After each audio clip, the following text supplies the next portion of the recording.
Italy, in the 5th century, was the place to plunder.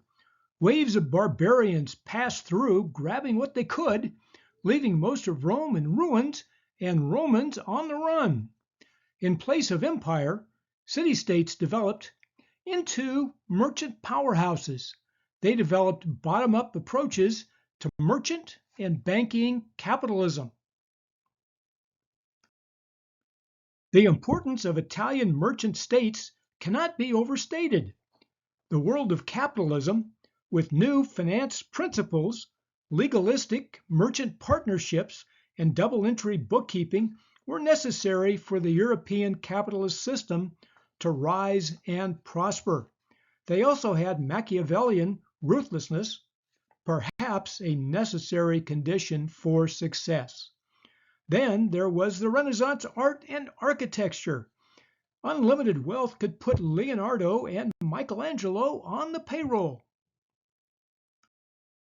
Various folk, including merchants with proto-capitalist streaks, fled into the mountains and other inhospitable places as Rome fell. It took centuries, but powerful city-states developed by the 11th century, including Florence, Genoa, Pisa, and Milan. The rise of Venice was particularly interesting.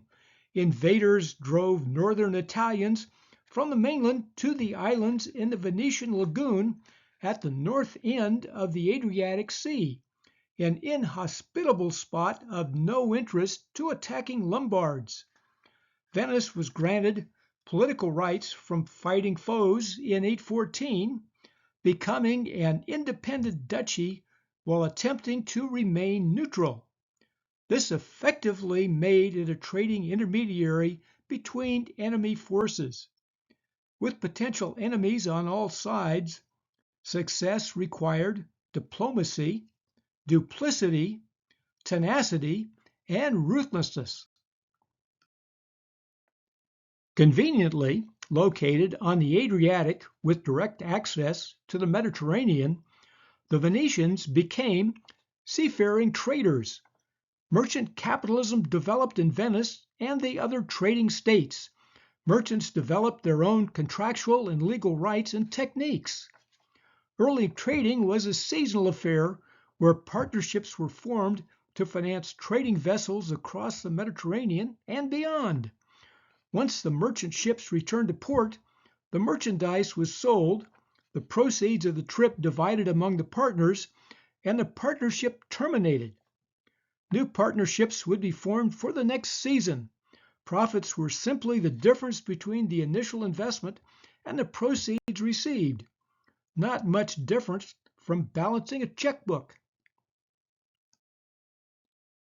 One reason for merchant success was information superiority through double-entry bookkeeping, an Italian invention.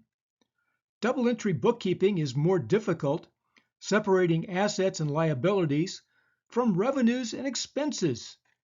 The enterprise can continue indefinitely with the improved information system. The earliest evidence of double entry came about 1300. Vast wealth could be accumulated and documented in detail. Let the Renaissance begin.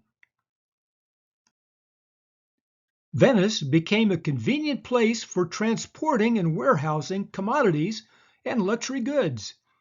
Venetians created great galleys, sailing ships using oars for entering and leaving port, then sailing using better rigging and sails better able to use Mediterranean winds. Better charts, compasses, and other nautical equipment gave them an additional edge. Banking practices expanded, including the depositing of specie, mainly gold and silver coins, and using bills of exchange to finance transactions. This requires trust and enforceable contracts. The bankers came to appreciate the economic multiplier effect of credit transactions and became wealthy. Commercial and maritime statutes were written into law. The accumulated wealth allowed Venetians to expand their territorial holdings across the Adriatic and around the Mediterranean. Genoa was an ancient city on the northwest coast of Italy, started at least 4,000 years ago. It was invaded by Germans and did not achieve independence until the early 11th century. The city became a commercial and maritime center, including transporting crusaders and needed supplies. Genoa established merchant relationships across the Mediterranean and into the Black Sea. It was a banking center and known for silk textiles.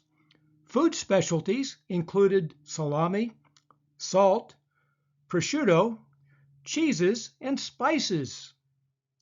Arguably, the Genoese built the best Mediterranean ships and nautical equipment. Pisa is a port city in Tuscany, southwest of Florence. It was a Etruscan city, then a Roman colony. Today it is known for its leaning tower.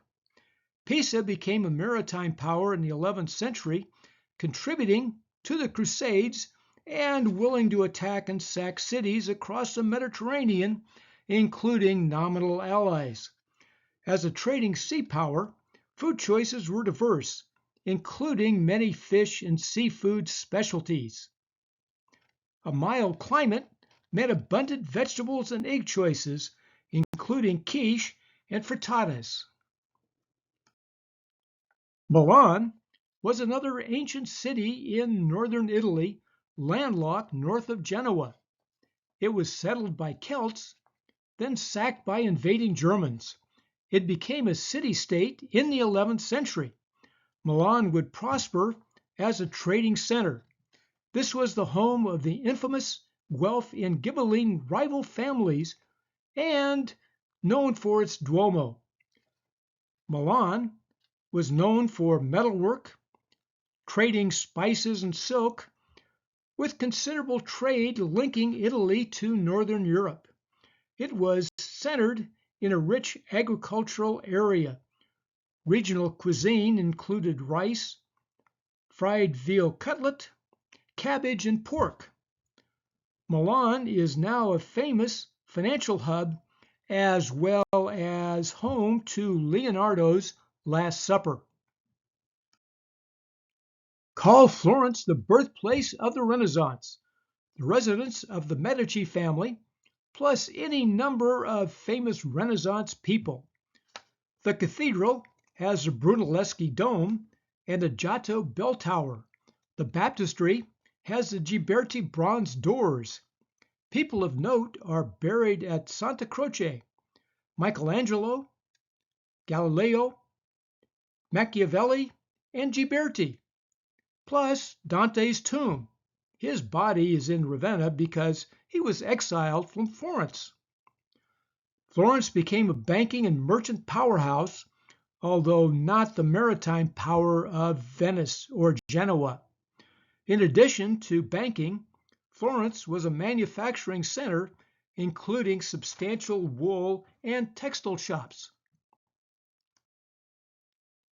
Cosimo de' Medici was the financier extraordinaire, establishing the family as effective rulers of Florence. Cosimo was banker to the popes, another source of power and wealth. He may have had the greatest fortune of anyone in Europe. The most famous of the Medici was Lorenzo, called the Magnificent, apparently through flamboyance and great public relations, a patron of Leonardo, Michelangelo, and Botticelli.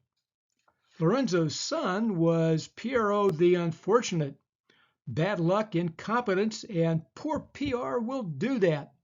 He was forced into exile.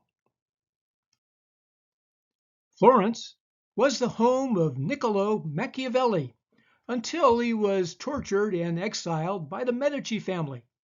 He wrote the classic The Prince on how to rule in brutal Italy.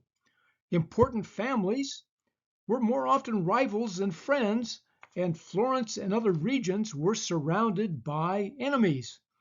Machiavelli emphasized competent rule, but included the fear factor and the willingness to use deceit and brutality, which sums up much of human history. He is considered the father of political science.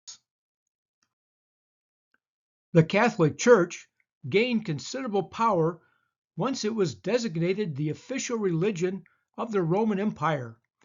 Popes became the most powerful lords even without armies, capable of proclaiming kings and emperors. Fear of excommunication, plus the nasty prospect of going to hell, assisted in power and filling the papal coffers. The riches meant the magnificence of St. Peter's, the Sistine Chapel, and the rest of Vatican City. The incentive structure turned more to secular wealth and power, away from religious integrity, to more deceptive practices to keep the booty coming. Selling indulgences proved the last straw for some, like Martin Luther.